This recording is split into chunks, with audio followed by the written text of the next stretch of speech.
4 पटक गर्ने हो भने नाडी शोधन, अनि तपाईको कपासिटी, तपाईको क्षमता, तपाईको शारीरिक शक्ति, तपाईको मानसिक शक्तिले अद्भुत चमत्कार देखाउँछ। अनि तपाईले दुनियाँलाई गाली गर्नु पर्दैन। हिजोसम्म सबै काम नलाग्ने दुनियाँ तपाईको लागि सबै काम लाग्न थाल्छ। किन भने त्यसपछि तपाईको लागि काम लाग्नेछ। त्यसकारण संसार बदल्नु छ, सुरु प्राणायामबाट गर्नु छ।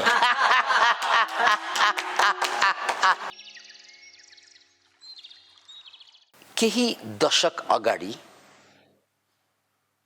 अमेरिकाका केही वैज्ञानिकहरूले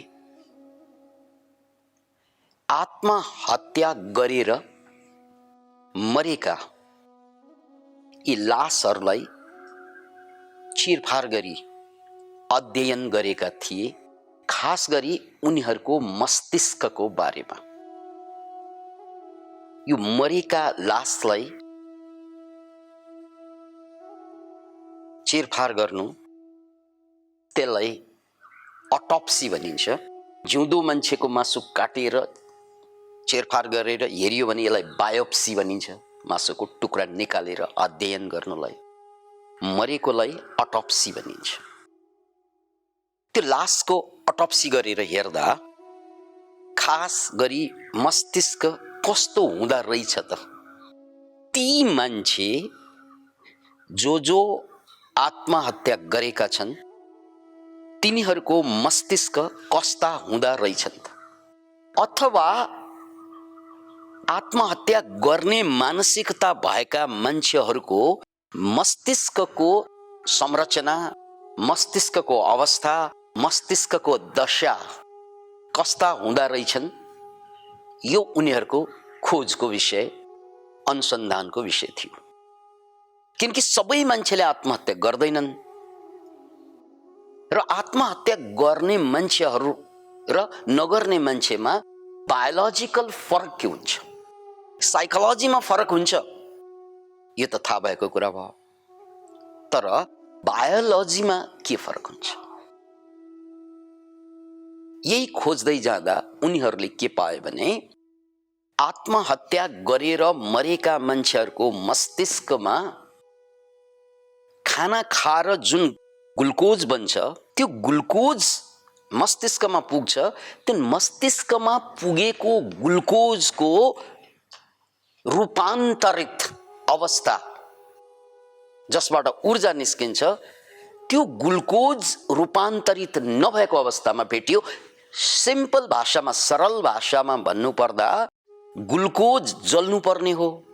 मस्तिष्कमा पुगेपछि त्यो जल्नु पर्ने ग्लुकोज, पच्नु पर्ने ग्लुकोज नजलिकन नपचिकन जस्ताको तस्तै रहिदियो भने मस्तिष्कलाई बहुत डिस्टर्ब गर्दो रहेछ। फेरि पनि बुझ्नुस्, खाना खाइयो, त्यो खानाको एउटा पार्ट ग्लुकोज बन्छ, त्यो ग्लुकोज रगतको धार हुँदै मस्तिष्कमा पनि पुग्छ र मस्तिष्कको लागि ग्लुकोज शक्ति त हो, तर त्यो शक्तिको र म्याटर मात्रै हो, कच्चा पदार्थ मात्रै। ऊ ग्लुकोज आफै शक्ति होइन, त्यो ग्लुकोज जल्नु पर्छ। त्यो जलाउने प्रक्रियालाई अक्सिडेसन भनिन्छ। ग्लुकोज जलेर जब ऊर्जा निस्कन्छ तब मात्रै यो मस्तिष्कमा पर्याप्त मात्रामा क्लियरिटी आउँछ। अतः आत्महत्या गर्ने मान्छेहरूको मस्तिष्कमा उज्यालोपन भएन, अँध्यारोपन भयो।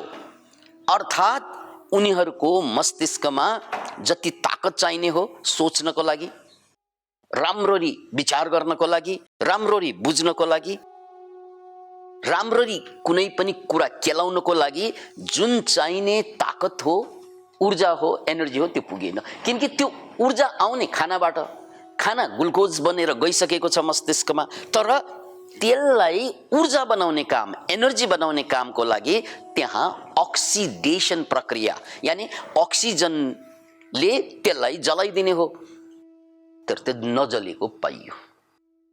अब यसको मतलब के हो त भने मस्तिष्कमा अक्सिजनको अभाव भइदियो भने, यो कुरालाई याद राख्नुस्, यो कुरालाई नोट गर्नुस्, यदि मस्तिष्कमा जति चाहिने अक्सिजन हो त्यो पाइएन भने त्यहाँका ग्लुकोज जलाउन सक्दैन। ग्लुकोज नजलेपछि मस्तिष्क कन्फ्युजनमा जान्छ।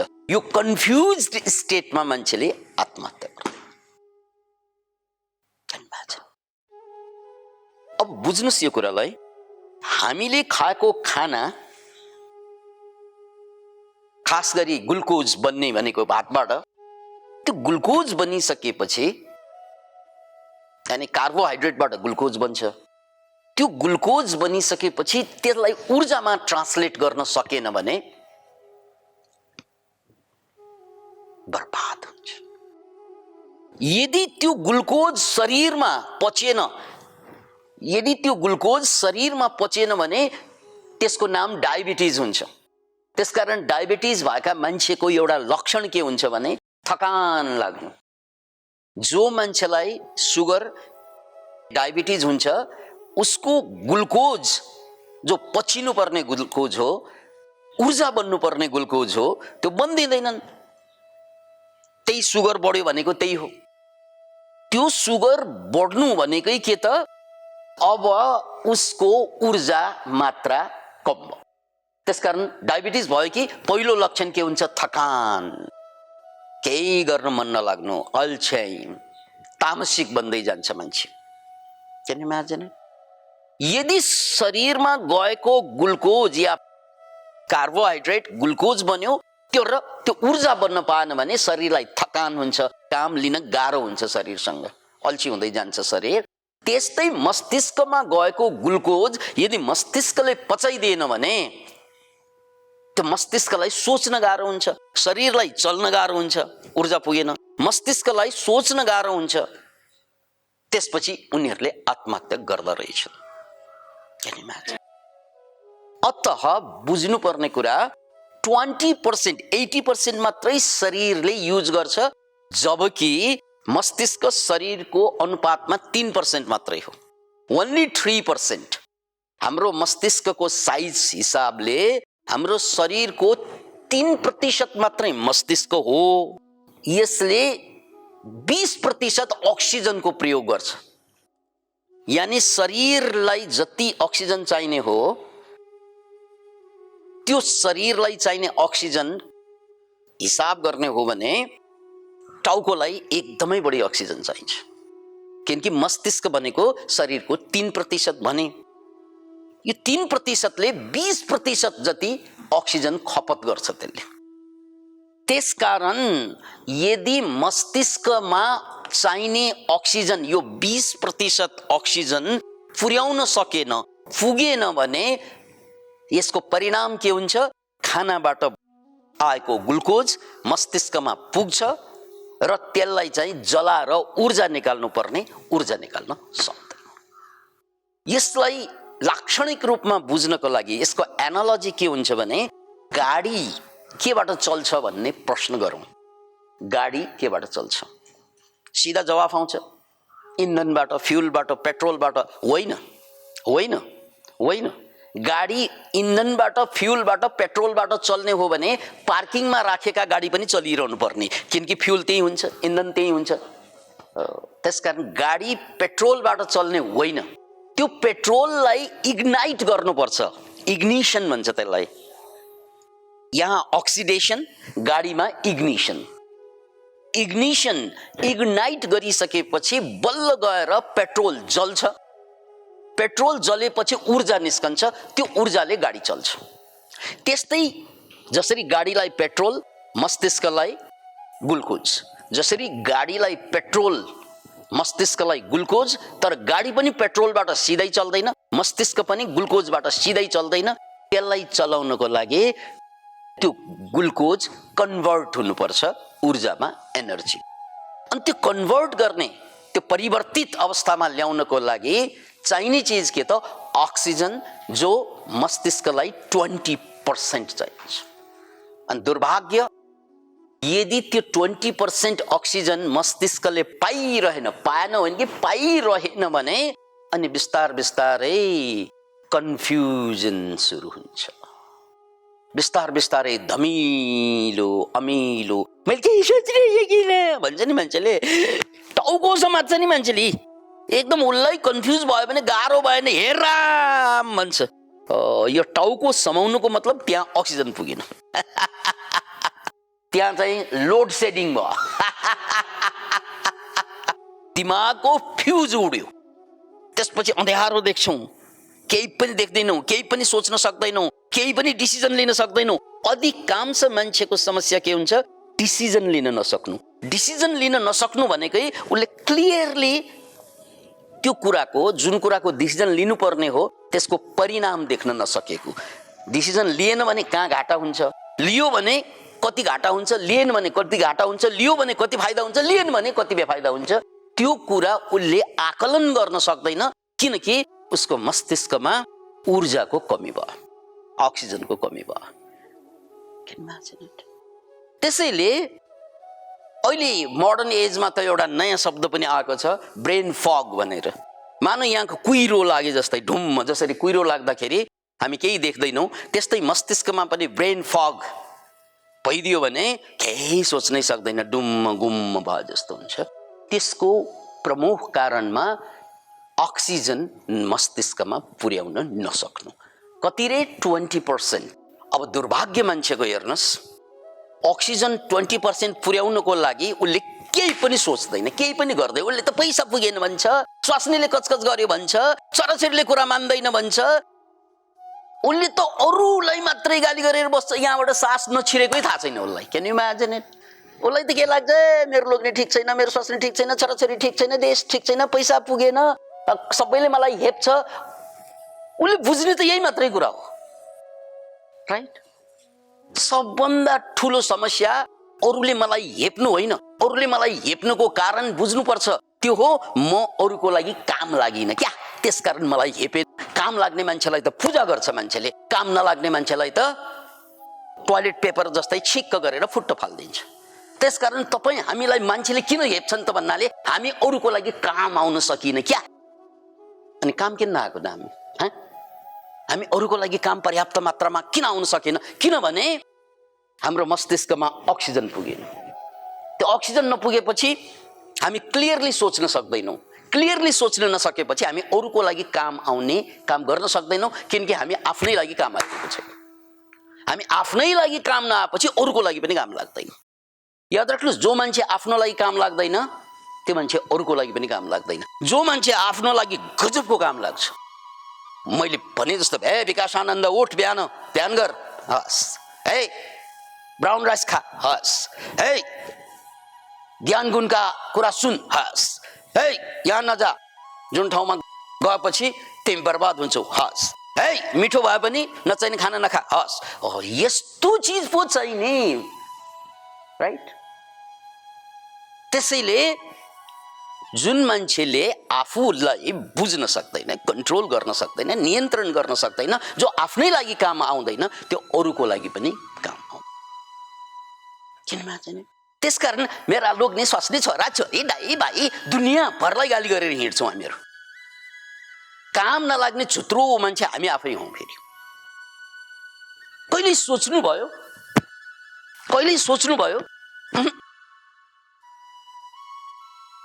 याद राख्नुहोस् कुरा।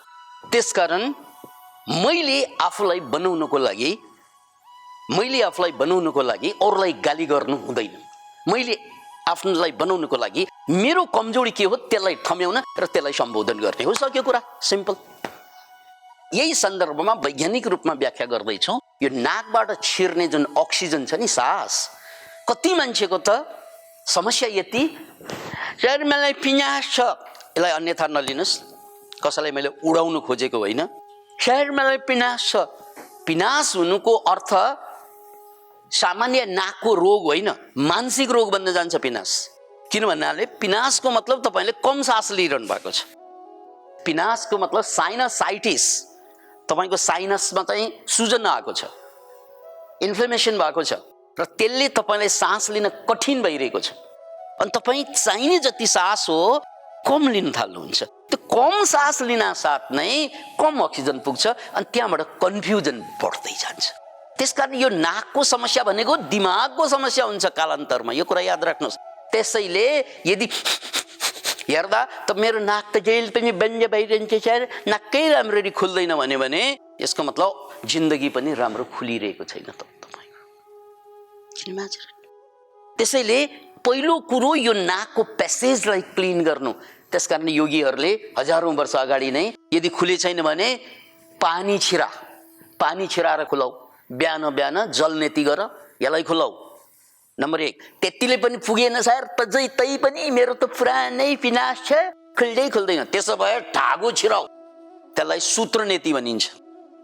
जलनेतीले पुगेन भने सूत्रनेती। अनि बेलुका सुत्न अगाडि गाईको घिउ 2 थोपा नाकभित्र छिराऊ, ताकि श्वास लिन सजिलो होस्। याद राख्नुहोस्, सुत्न अगाडि 2 थोपा घिउ छिराऊ, ताकि नाकको प्यासेजलाई श्वास लिन सजिलो होस्। कहिलेकाहीँ सुक्खा नाक भइदिएर पनि गाह्रो पारिदिन्छ। त्यसकारण हामीले यो नाकको प्वाललाई क्लियर प्यासेज राख्न सकेन भने दिमाग कमजोर हुँदै जान्छ, र दिमाग कमजोर भएपछि मेन्टल प्रब्लम त सुरु हुन्छ नै। अनि त्यो आफ्नो मेन्टल प्रब्लम उसले अरूको प्रब्लम देखिदिन्छ। Can you imagine? बाउ ठिक छैन, दाइ ठिक छैन, भाइ ठिक छैन, दुनियाँमा कोही पनि ठिक छैन उसलाई, किनकि ठिक नभएको त आफू हो। अरे यार, कसैलाई अबदेखि गाली गर्यो भने, नचाहिने कचकच गर्यो भने उसको नाक एकचोटि चेक गर्नु। सम्भवतः यो मान्छेको नाकमा प्रब्लम छ। त्यसकारण कसैले तपाईलाई गाली गर्यो भने डराउनु पर्दैन। गाली गर्ने मान्छेलाई गाली गर्नु पनि पर्दैन। तपाईसँग चाहिँ कचकच गर्ने मान्छेलाई उसँग झगडा गर्नु पनि पर्दैन। सर, दाइ, श्रीमान, श्रीमती, हजुरको नाक अलिकति ठिक भएन जस्तो छ, चेक गरौँ। उसको नाक ठिक पारिदियो भने सबै ठिक हुन्छ। त्यसकारण जलनेती छ नि दिनदिनै गर्ने, पानी यहाँबाट छिराएर यहाँबाट निकाल्नुस् त तपाईको अधिकांश पारिवारिक समस्या यसैले बगाएर लान्छ, नाकको पानीले। किनकि पारिवारिक समस्या आएकै कारण चाहिँ तपाईको मस्तिष्कको कमजोरी हो। त्यसकारण यी मान्छेहरू जो कचकच गर्छन्, अबको बर्थडेमा जलनेती उपहार दिनुस्। नेटी पट, किनकि यो बन्द भएर यिनले कचकच गरिरहेका हुन्। एउटा फ्याक्टर यो हो, यसलाई बुझ्नुस्। अतः योगीहरूले, मैले भनिहालेँ, जलनेती, सूत्रनेती, कृतनेती भन्छ। यो घिउ पसाउनलाई कृतनेती हो।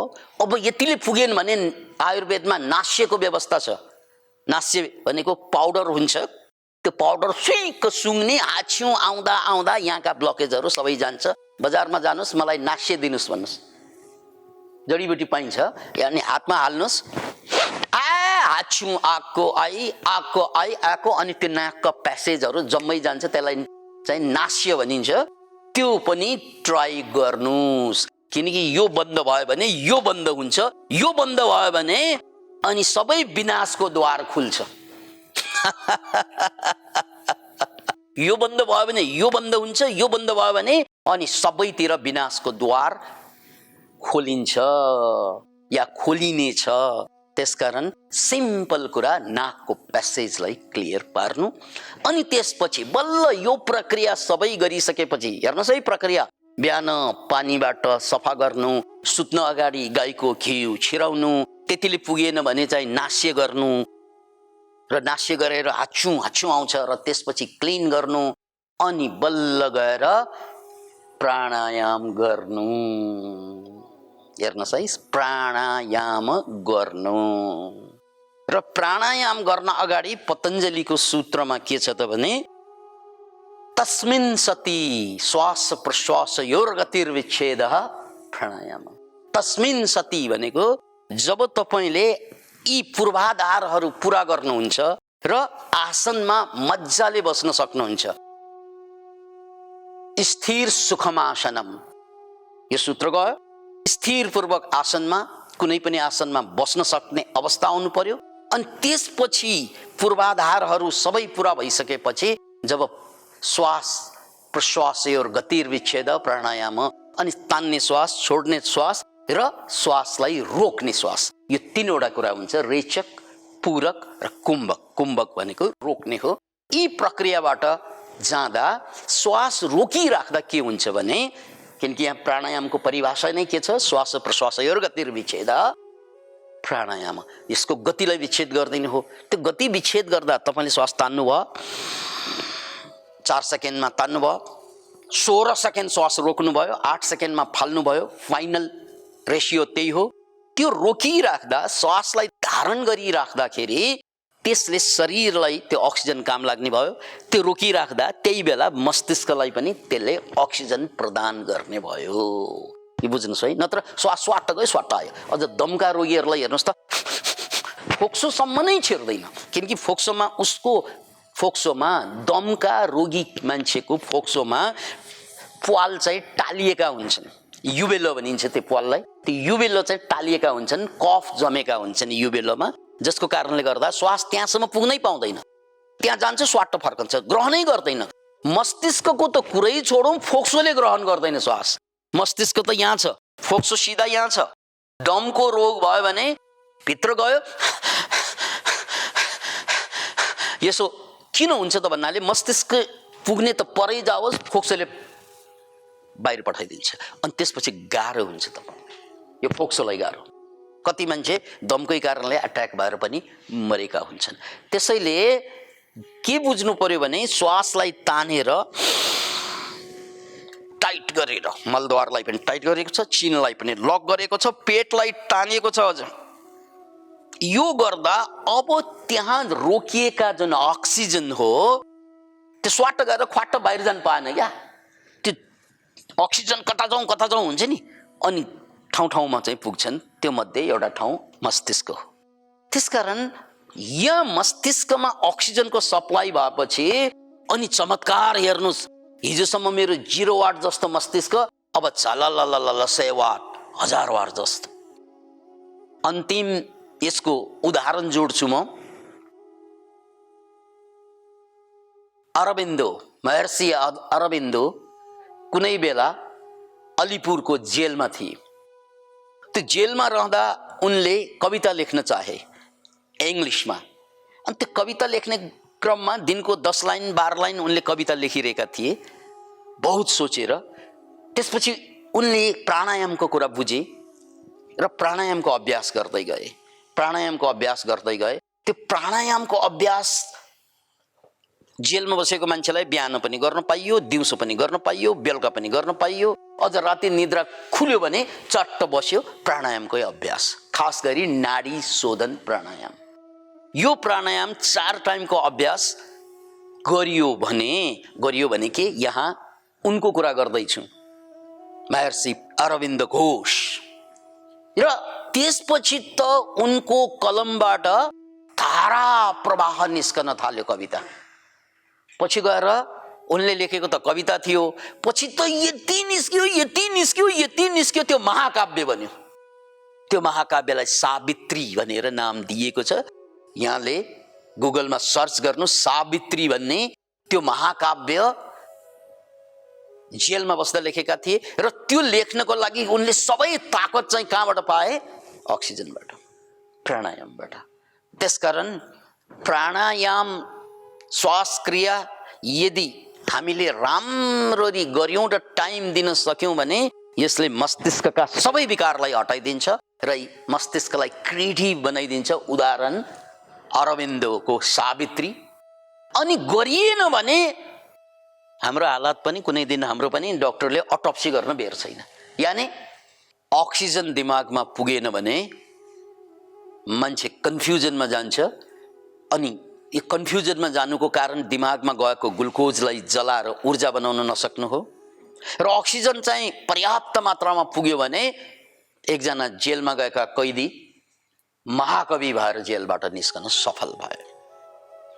Imagine it. त्यसकारण अब पालो हाम्रो हो।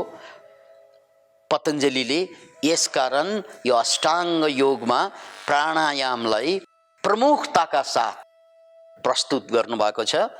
यो 8वटा मुक्तिका सोपानहरू, 8वटा मुक्तिका चरणहरू, त्यसमध्ये यो प्राणायाम अत्यन्त महत्त्वपूर्ण छ। दिनको 4 टाइम, कम्तीमा सामान्य मान्छेले 20 मिनट बिहान, 20 मिनट खाना खान अगाडि, 20 मिनट सुत्न अगाडि, र इनकेस राति निद्रा खुल्यो भने 20 मिनट 4 पटक गर्ने हो भने नाडी शोधन अनि तपाईको कपासिटी, तपाईको क्षमता, तपाईको शारीरिक शक्ति, तपाईको मानसिक शक्तिले अद्भुत चमत्कार देखाउँछ अनि तपाईले दुनियाँलाई गाली गर्नु पर्दैन।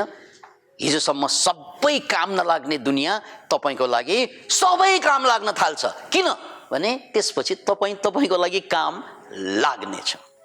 त्यसकारण संसार बदल्नु छ, सुरु प्राणायामबाट गर्नु छ। जय होस्।